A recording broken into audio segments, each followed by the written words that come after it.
दोस्तों, तो आपका स्वागत है आपके अपने चैनल टेक्निकल स्टडी पॉइंट पे। और हम आज देखेंगे जो वैकेंसी आई हुई है आपका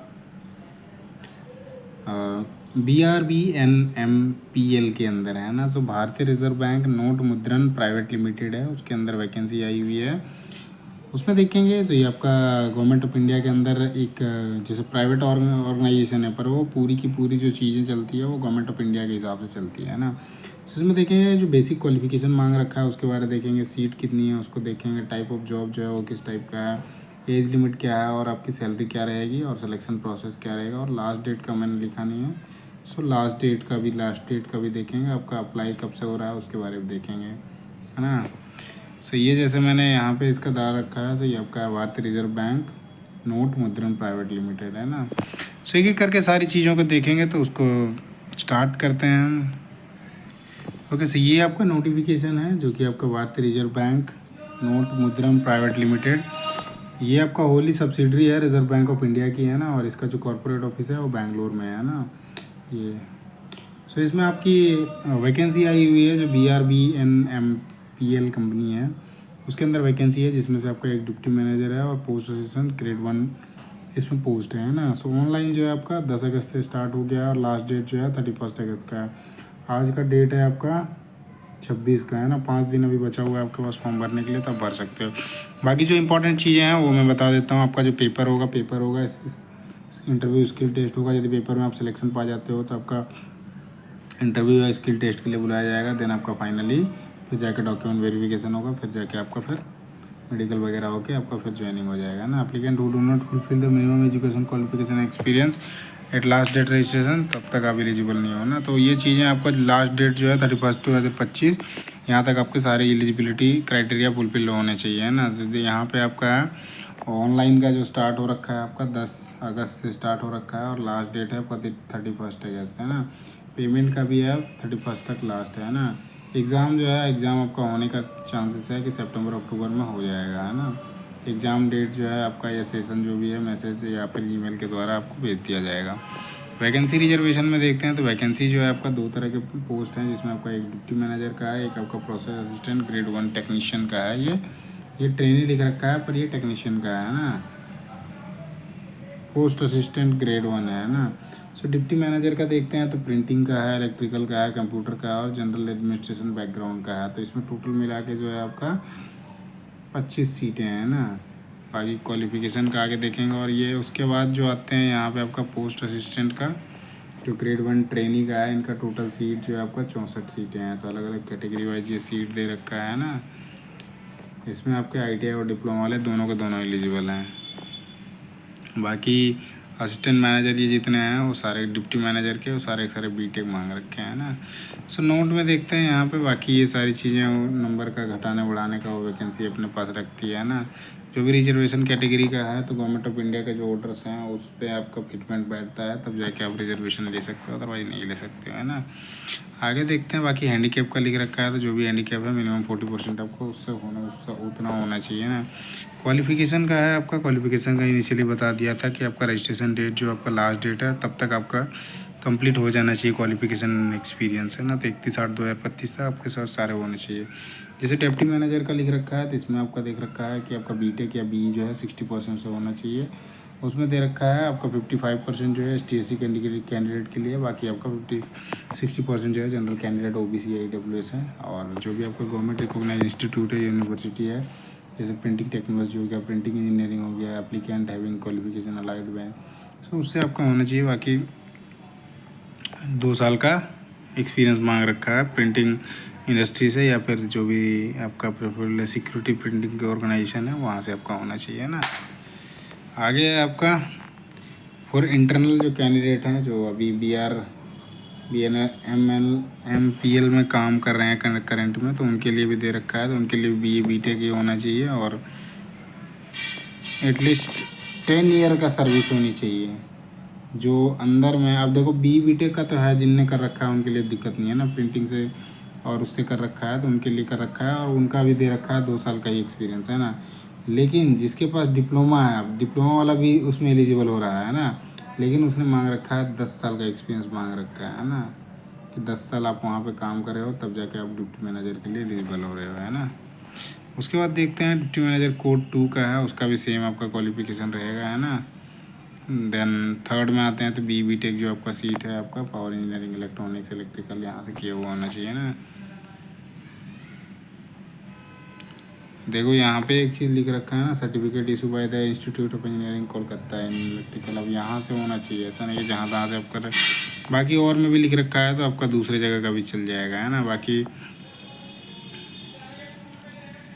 बाकी सीटें वही है। उसके बाद सी में दिख रखा है यहाँ पे, इसमें बी टेक मांग रखा है आपका 60% 50% सेम है। सॉफ्टवेयर डेवलपर का जो कंप्यूटर इंजीनियर के लिए है उसका है ना डिप्टी मैनेजर वाला। फिर इंटरनल कैंडिडेट का है। देन आगे आते हैं, ये आपको 4 है।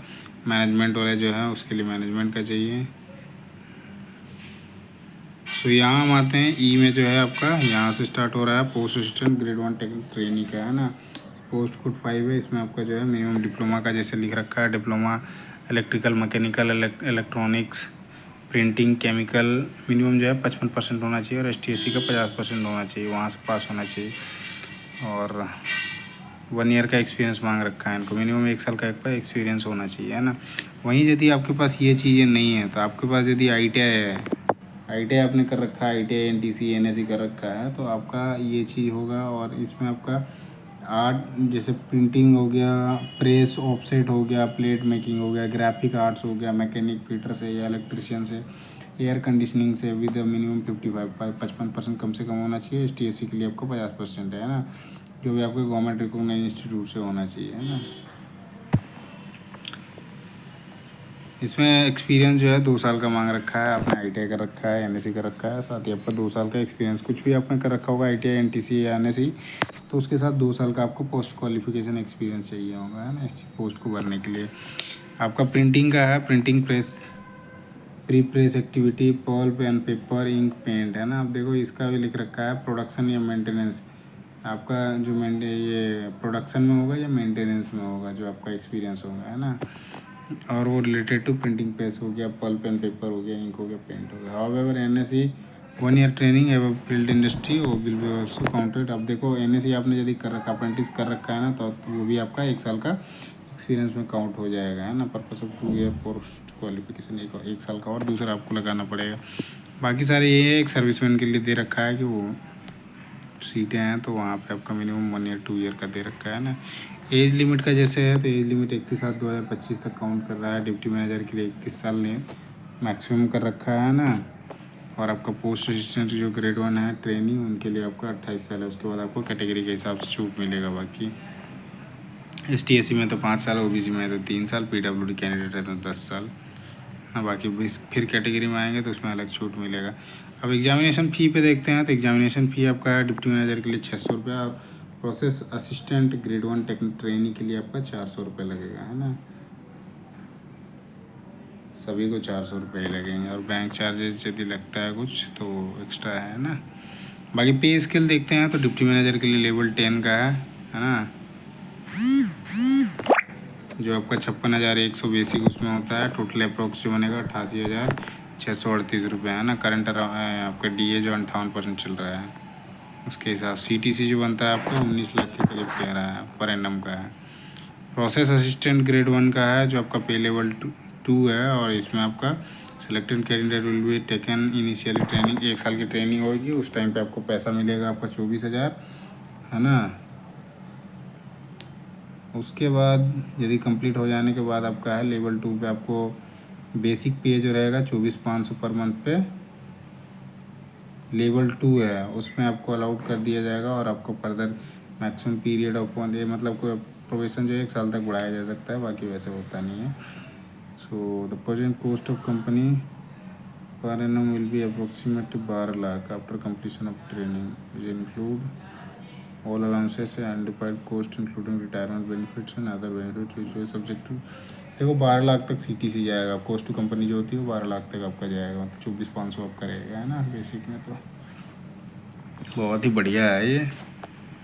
एकोमोडेशन का आते हैं तो इसमें आपका है all the selected candidate appointment will be quarter as per the allotment, जैसे आपको मिलता है उसके हिसाब से आपको घर मिल जाएगा रहने के लिए, है ना। करियर ग्रोथ और प्रोस्पेक्ट लिख रखा है तो करियर ग्रोथ पॉलिसी जो है ऊपर process assistant staff will be as per rule है the company subject to review policy. वो जो भी चीज़ें हैं सिलेक्शन प्रोसीजर का आपका पेपर होएगा पहले, देन आपका स्किल टेस्ट होएगा या इंटरव्यू होगा, उसके बाद आपका फाइनली जैसे पेपर का दे रखा है तो यहाँ पे आपका है डिप्टी मैनेजर के लिए आपका रीजनिंग है, क्वान्टिटेटिव एप्टीट्यूड है, जनरल इंग्लिश है और अवेयरनेस है। सेम चीज़ जो है आपका इसी तरह से आपका असिस्टेंट ग्रेड 1 का जो है इसमें भी रीजनिंग है, न्यूमेरिकल एबिलिटी है, जनरल साइंस है, जनरल नॉलेज है ना। टोटल 100 नंबर के क्वेश्चन आएंगे, बाइलिंगुअल हिंदी और इंग्लिश में पेपर रहेगा। ड्यूरेशन दे रखा है आपके, टाइम रहेंगे उसमें टाइम बाउंडेड रहेंगे। 30 क्वेश्चन के लिए 20 मिनट रहेगा, अगले 30 क्वेश्चन के लिए 20 मिनट रहेगा, 15 क्वेश्चन के लिए आपके 20 क्वेश्चन के लिए 15 मिनट, ऐसे टाइम बाउंडेड रहेगा है ना। और डिप्टी मैनेजर के 100 क्वेश्चन है, इसमें आपके 70 मिनट दे रखा है, और जो इसमें भी है आपका 70 मिनट का टाइम है ना। पेपर आपका सितंबर अक्टूबर में हो जाएगा, और मोस्टली ये चांसेस पेपर जो होने के हैं ये आपके जैसे यहाँ पे सेंटर जो आपका दे रखा है आपका कहाँ कहाँ पेपर होंगे, तो अहमदाबाद है, गांधीनगर है, बेंगलोर है, भोपाल है, भुवनेश्वर है, चेन्नई है, गुवाहाटी है, हुबली है, हैदराबाद है, जयपुर है, कोलकाता, ग्रेटर नोएडा, लखनऊ है, मुंबई है, नई मुंबई, ग्रेटर मुंबई, थाने है, मैसूर है, नई दिल्ली में है, पटना में है, रांची में है, रायपुर में है, सिलीगुड़ी में है, त्रिवेंद्रम में है। सो टोटल सेंटर जो है 19 सेंटर बना रखे हैं ना। इतने इतने जगहों पे पेपर होना है। Applicant should not centre only. आप देखो यहाँ पे सेंटर सिलेक्शन करने का आता है, तो यहाँ पे आपका वन से एक्सरसाइज आप एक ही सेंटर आप सेलेक्ट कर सकते हो, उससे ज़्यादा नहीं कर सकते है ना। कॉल लेटर के लिए आपका ये आपका साइट दे रखा है, यहीं से डाउनलोड होगा, मैसेज आ जाएगा तो आप डाउनलोड कर सकते हो www.brbnmpl.co.in, यहाँ से आप डाउनलोड करके कर सकते हैं ना। कैंडिडेट रिपोर्टिंग लेट, आप जैसे यहाँ पे रिपोर्ट लेट करते हो एग्ज़ाम देने के टाइम पे, तो उस केस में फिर आपका कुछ करें। बाकी आगे देख लेते हैं, कुछ इम्पोर्टेंट पॉइंट होंगी तो।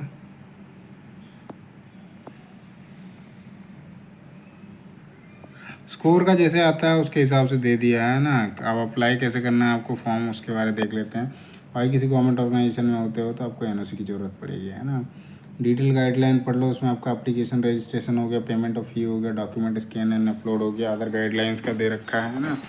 Candidate can apply online only from अगस्त। अब जैसे 10 से लेकर आपको 31 अगस्त तक आप अप्लाई कर सकते हो है ना। Important point to be noted before registration का है। तो ये सारी चीज़ दे रखा है इसके अंदर। फोटोग्राफ का साइज, सिग्नेचर का ब्लैक इंक से होना चाहिए, लेफ्ट थंब इम्प्रेशन होना चाहिए वाइट पेपर पे, और ब्लू इंक चलेगा, ब्लैक या ब्लू इंक है ना। हैंड रिटन डिक्लेरेशन है, ये आपको लिखना है ना। Ensure that all these scan document other required specification 9C advertise 9C में जो लिखा है उसके बारे लिखना है ना, यही लिखना है। सेकंड में आते हैं तो इसमें आपका सिग्नेचर का दे रखा है, कैपिटल लेटर में नहीं लिखना है, लेफ्ट थंब इम्प्रेशन का है।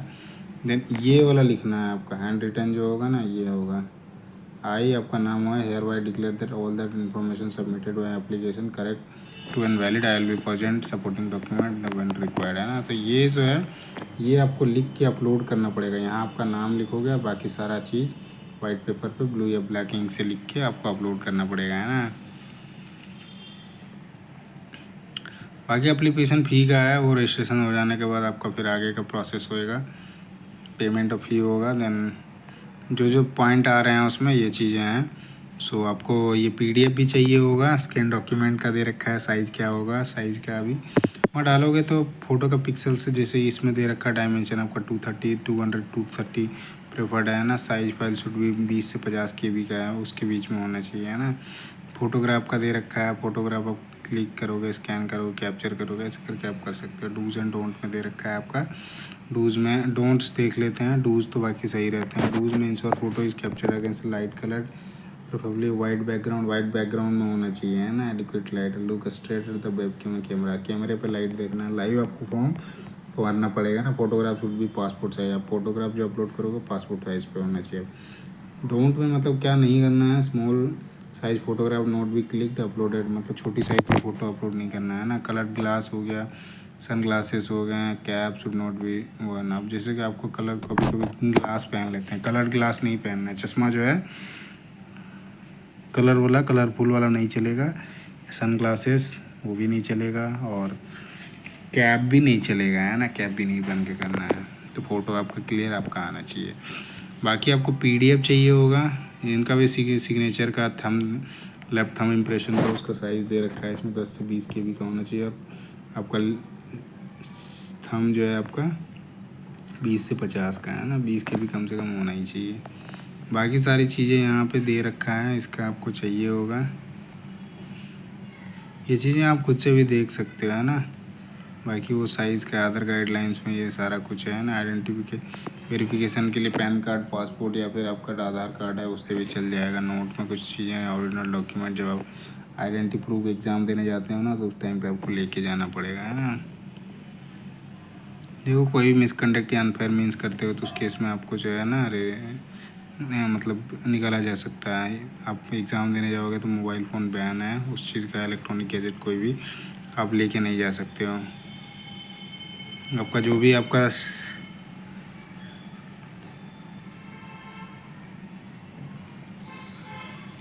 जो डॉक्यूमेंट होंगे सारे के सारे, उसकी copy, marksheet, all semester, year, experience certificate and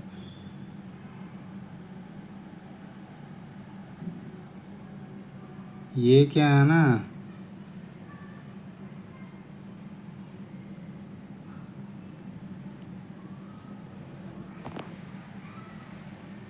so ये जो है आपका एक पॉइंट लिख रखा है कि आपका जो भी फॉर्म भरते हो उसका प्रिंट आउट रख लेना, है ना। कभी भी आपको ज़रूरत पड़ सकता है इसमें। जैसे आपका कास्ट सर्टिफिकेट का दे रखा है, आपके जो भी एजुकेशन क्वालिफिकेशन के हैं उसके सारे सेमेस्टर के हो गए, डिजेबिलिटी सर्टिफिकेट है। तो ये सारी चीज़ें कहीं भी आपको शॉर्ट लिस्ट इंटरव्यू के लिए आता है, उसके बाद आपका कोई फॉल्ट आता है तो उस केस में आप क्या है, मेल कर सकते हो इनको और उस चीज़ के बारे में आप बता सकते हो कि हमारा कुछ ऐसा है ना। जब भी आप स्किल टेस्ट के दौरान जाओगे ना या इंटरव्यू के दौरान शॉर्ट लिस्ट हो जाते हो तो ये सारी चीज़ें आपको लेके जाने पड़ेगा। उसके लिए आपके पास होना बहुत ही ज़रूरी है ना फॉर्म का।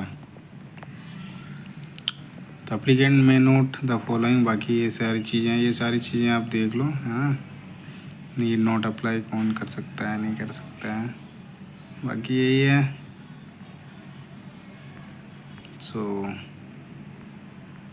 बाकी इसका PDF यदि चाहिए होगा तो PDF जो है आपका टेलीग्राम चैनल है टेक्निकल स्टडी पॉइंट, वहाँ पे डाल दूंगा। उसका लिंक जो है आपका यूट्यूब के प्रोफाइल में मिल जाएगा, तो वहाँ से कनेक्ट हो सकते हैं ना। इसका फॉर्म भरने का लिंक भी मैं डाल दूंगा, तो वहाँ से भी आप कनेक्ट होकर आराम से आप चीज़ों को PDF मिल जाएगा, तो आप देख सकते हो चीज़ों को। बाकी कुछ भी डाउट रहता है तो आप ज़रूर उसको कमेंट में लिखना, है ना, तो आपको कमेंट में जवाब मिल जाएगा। सो इस वीडियो को यहीं पे एंड करते हैं, और वीडियो अच्छा लगे तो वीडियो को लाइक करें, चैनल को सब्सक्राइब करें, साथ ही अपने दोस्तों के साथ शेयर करना ना भूलें। धन्यवाद, जय हिंद।